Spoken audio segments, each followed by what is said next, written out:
pessoal, hoje na nossa aula de alfabetização, a gente vai falar sobre o método de sentenciação, tá? O método de sentenciação, ele é um método muito conhecido, hoje em dia é o mais usado, só que hoje chama-se de método global, porque fala-se em começar de contos ou de músicas ou de alguma coisa do centro de interesse para sentença, para palavra, para sílaba, etc.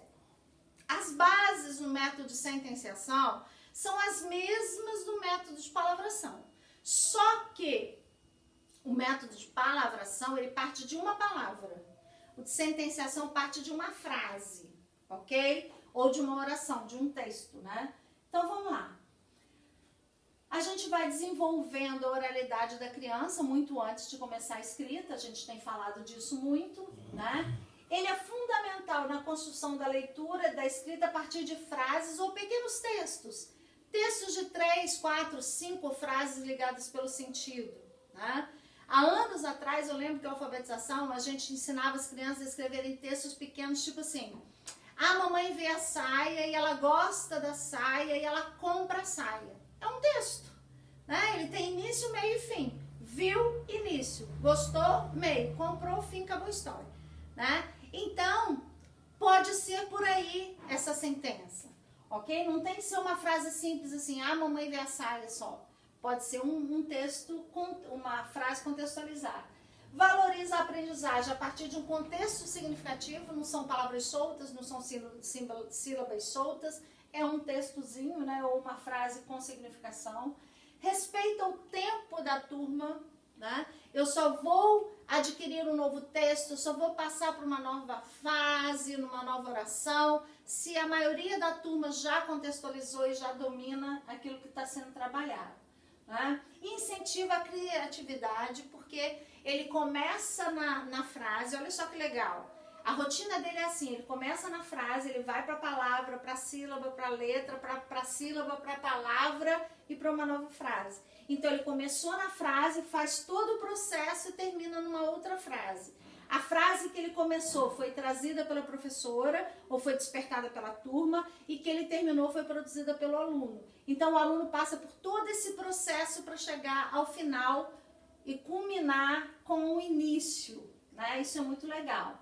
Os objetivos do método de sentenciação: desenvolver a oralidade a partir dos textos que são significativos, que a criança já domina.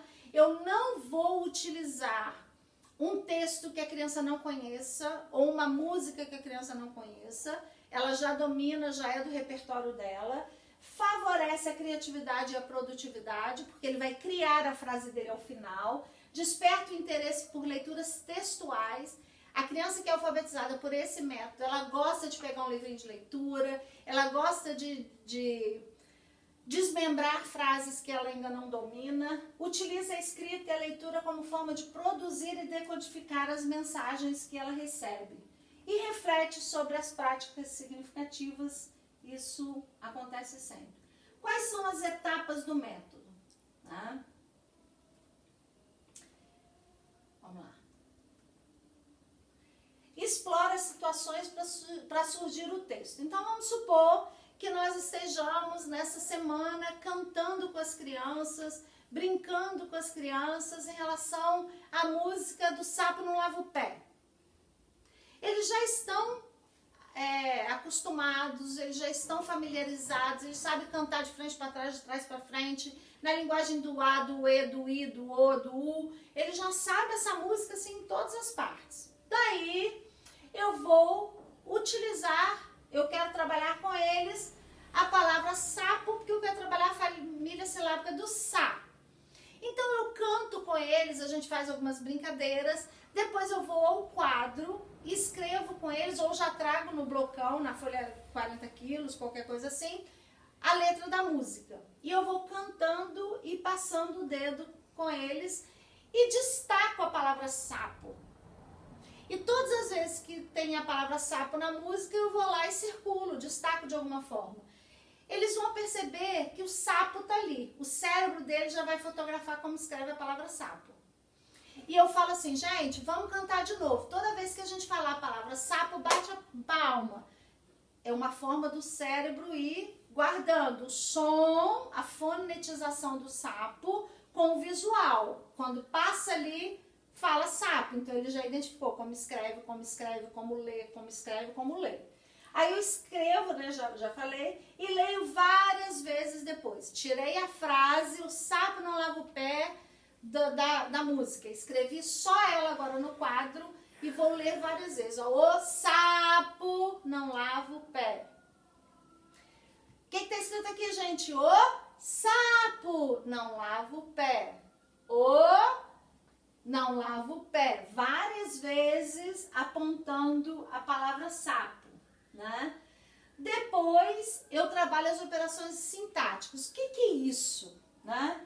Aí eu coloquei as perguntinhas. Quem não lava o pé?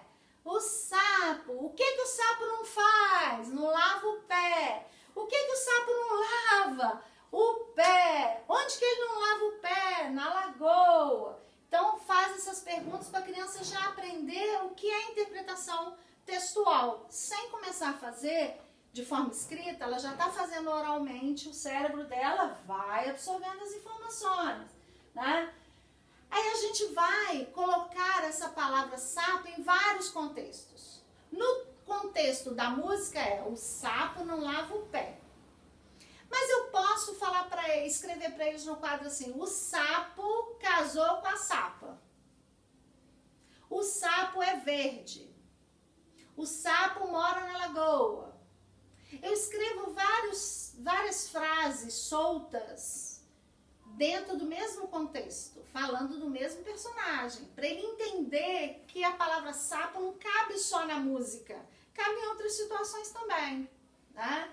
Você pode inclusive falar para eles, se você for da minha geração, né? Falar para eles assim, quando eu era mais nova, quem ia numa festa sem ser convidado era chamado de sapo. Né? Você já fez isso? Então, é bom contextualizar para as crianças levarem isso para o lado da ludicidade. A discriminação visual, como eu disse, ele vai identificando a palavra sapo, né? Auditiva, porque eu falo o tempo inteiro, e monta-se um paradigma. O que é um paradigma? É isso aqui, ó. Eu dei o exemplo do sapo, então agora eu pensei no sapo, mas aqui quando eu fiz o slide eu pensei na palavra menina, né? Então, no caso do sapo, eu vou pôr sapo em cima e vou repetir a palavra sa, a sílaba sa por mais 4 vezes. Então, ele vai me falar uma palavra que tenha sa. Pode ser no início, pode ser no final, pode ser no meio. Ele pode falar sapato, mas ele pode falar aça. Eu vou pôr o A e o S de uma cor e o sa do sapo de outra cor. Ele pode falar massa, ele pode falar assado. Eu vou sempre usar o sa como o meu paradigma, que é a sílaba que eu quero destacar, e vou completar com outras palavras, tá? Faço isso no quadro com eles. Daí, depois disso, eu formo palavras novas, a partir do paradigma, né? Sapo, sapato, saia, saiu, assado, massa e entre outras que eles disserem. Vou fixar essas palavras dentro de outras frases e formo novas frases, né? Comecei numa frase, tirei a palavra, fui para o paradigma, aprendi novas palavras, criei novas frases. Cada um pode criar a sua frase. Aí a gente confecciona um livrinho base, né? O que é o livrinho base? A gente faz uma folhinha, metade do 1 a 4, na parte de cima ele desenha, na parte de baixo ele escreve uma frase. Então, por exemplo, a minha frase vai ser: eu tenho uma saia.